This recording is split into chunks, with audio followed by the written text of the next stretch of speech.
एकांतिक में किसी ने प्रश्न किया था कि क्या बिस्तर में बैठे बैठे नाम जाप कर सकते हैं।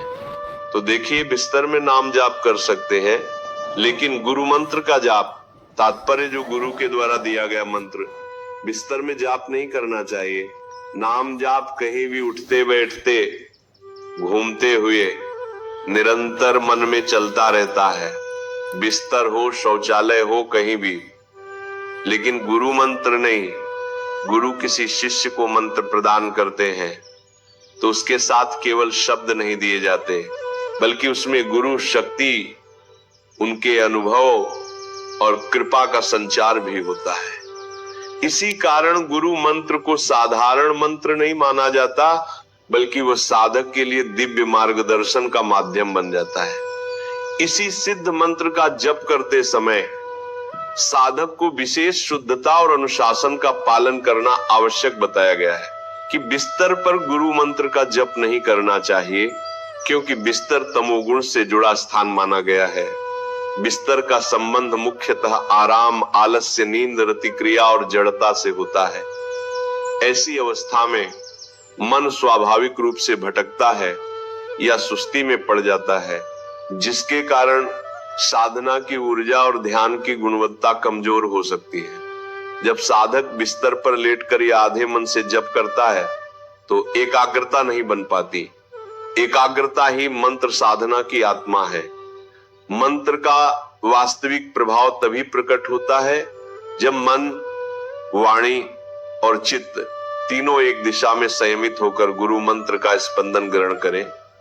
बिस्तर पर जप करने से मन स्थिर नहीं रह पाता और इस कारण मंत्र का प्रभाव भी कम हो जाता है। इसके साथ ही सिद्ध मंत्र में विशिष्ट ऊर्जा होती है। यदि हम उसे अनुचित स्थिति में जपते हैं तो वह ऊर्जा सही प्रकार से संरक्षित या संयोजित नहीं हो पाती। परंपरा में कहा गया है कि मंत्र शक्ति साधक के अंदर संचरित होती है और उसकी चेतना को ऊंचे स्तर पर ले जाती है।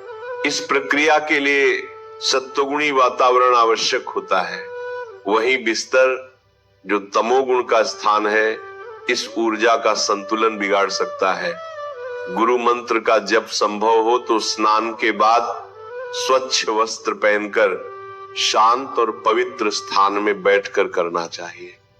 जमीन पर या आसन पर बैठकर रीढ़ सीधी रखकर आंखें बंद कर श्रद्धा और एकाग्रता के साथ जप किया जाए तो मंत्र का फल अधिक मिलता है। इस प्रकार का वातावरण मन को ऊंची स्थिति में ले जाता है और साधना में लगने वाली ऊर्जा को सही दिशा प्रदान करता है। यदि किसी साधक की स्थिति ऐसी हो कि वह उठ बैठ नहीं सकता, जैसे बीमारी, अत्यधिक कमजोरी या वृद्धावस्था, तो ऐसी अवस्था में बिस्तर पर जप करना भी स्वीकार्य है, क्योंकि उस समय शारीरिक क्षमता से अधिक महत्वपूर्ण मन की भक्ति और स्मरण होता है। फिर भी सामान्य अवस्था में जहां तक संभव हो, गुरु मंत्र का जप शुद्ध और समुचित विधि से ही किया जाना चाहिए। अंततः मुख्य बात यह है कि गुरु मंत्र का जप केवल एक क्रिया नहीं, बल्कि गुरु की कृपा का अनुभव करने और आत्मा को ईश्वर से जोड़ने का मार्ग है। इसके लिए स्थान, स्थिति और मन की पवित्रता का विशेष ध्यान रखना आवश्यक है। मंत्र की गरिमा बनाए रखना ही वास्तविक साधना है। बड़े से बड़े पाप भगवान के नाम जपने से नष्ट हो जाते हैं। पूर्व के पापों का नाश करने के लिए भगवान नाम सबसे बड़ा और शीघ्र फलदायक है। इससे बड़ा कोई प्रायश्चित नहीं है, इससे बड़ा कोई तीर्थ नहीं है। पाप नष्ट करने के लिए भगवान का नाम सर्वश्रेष्ठ है।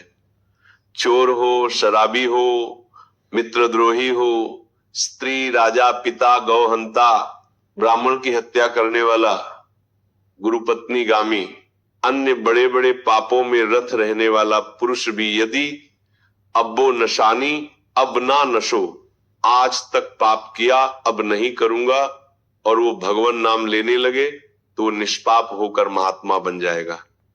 जो महत्व पापों में है वह भी भगवान नाम जप करके महात्मा बन जाएगा। ये महापुरुषों का अनुभव, भगवान नाम केवल पापों का ही नाश करता है कि अन्य कोई लाभ भी प्राप्त होता है। उत्तर, भगवान नाम पापों का नाश करके ही शांत नहीं हो जाता, पापों का नाश करके हृदय में दिव्य विशुद्ध ब्रह्म बोध की ज्योति जलाकर, ब्रह्म ज्ञान की ज्योति जलाकर भगवान में प्रेम और तत्व का बोध दोनों करा देता है। सर्वत्र भगवान विराजमान है। इस तत्व का बोध और भगवान में प्रेम, यह नाम कर निष्पाप करके, पवित्र ज्ञान प्रकट करके पवित्र प्रेम प्रकट कर देता है और स्वयं नामी को खींचकर उसके हृदय में प्रकाशित कर देता है।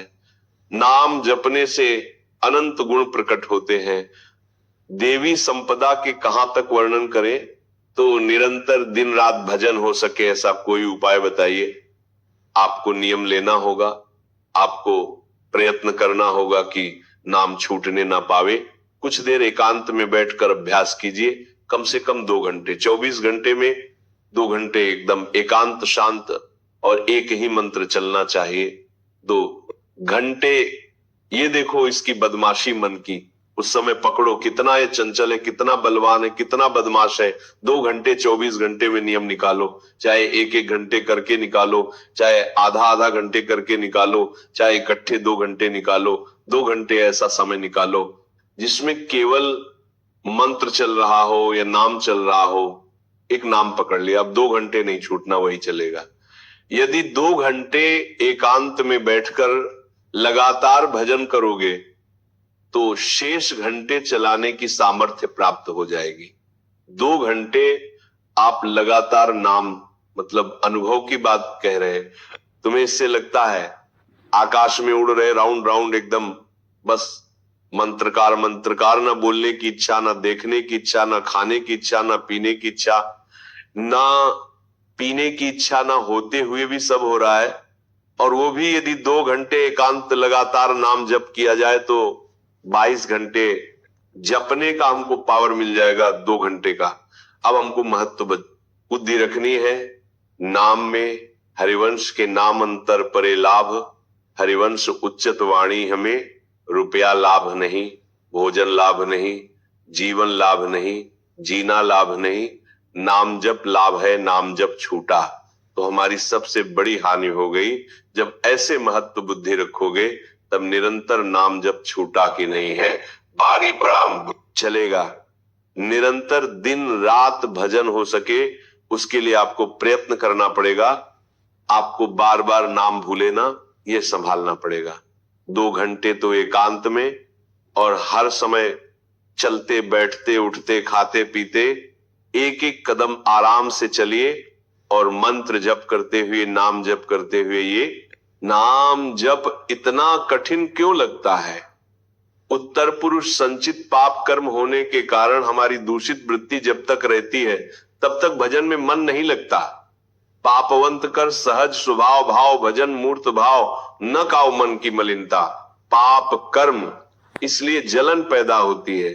नाम जप ना करो और कुछ भी करते हो, प्रपंच में घंटों व्यतीत कर दो राजी है, लेकिन नाम जप में नहीं। ये पाप का लक्षण है, ये हमारे पाप संचित है, पाप जमा है।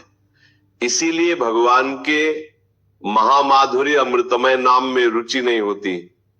राधा नाम सुधार रसम दम जब तक रुचि नहीं होती तब तक जबरदस्ती, जैसे कड़वी दवा रोग नाश के लिए खाई जाती है, ऐसे जप करो, जबरदस्ती नाम जप करो। और इस चक्कर में मत पड़ो कि मानसिक से ज्यादा लाभ होता है। हमें नाम जप चाहिए, चाहे हमें वाचिक करना पड़े।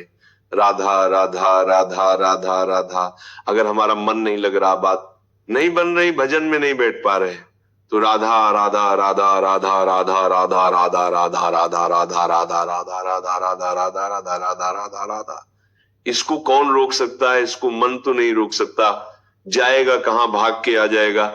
जब दवा के रूप में जबरदस्ती नाम लोगे तो तुम्हारे पापों का नाश होगा, और जहां मन की मलिनता, पाप नष्ट हुए कि तुम्हें नाम में एक नशा मिलेगा। नशा, एक स्वाद, एक ऐसा आस आसक्ति जिससे तुम नाम छोड़ ही नहीं पाओगे। वृंदावन में तो बहुत जल्दी स्थिति आ जाएगी, क्योंकि हिम भगवान का परम पावन धाम है और यहाँ की महिमा, यहाँ फिरे स्वारत। आपने तो भजन गए फिरेबा, यहाँ तो स्वयं भजन साधक को पकड़ता है। थोड़ा साधक प्रयास करे तो भजन पकड़ लेगा, साधक को निरंतर भजन चलेगा।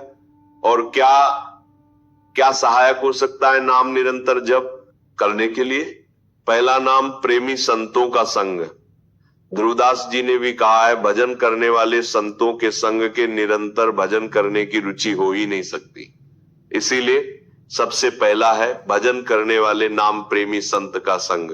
नाम प्रेमी संग का, भजनानंदी संत का संग करो। दूसरा जो नियम मिला है, जैसे कि आपको 11 माला गुरु मंत्र जपने शेष समय फिर और जपो, लेकिन 11 माला पूरा ही करना है। जो नियम जप का है वह किसी भी तरह टूटना नहीं चाहिए, वह पूरा ही होना चाहिए।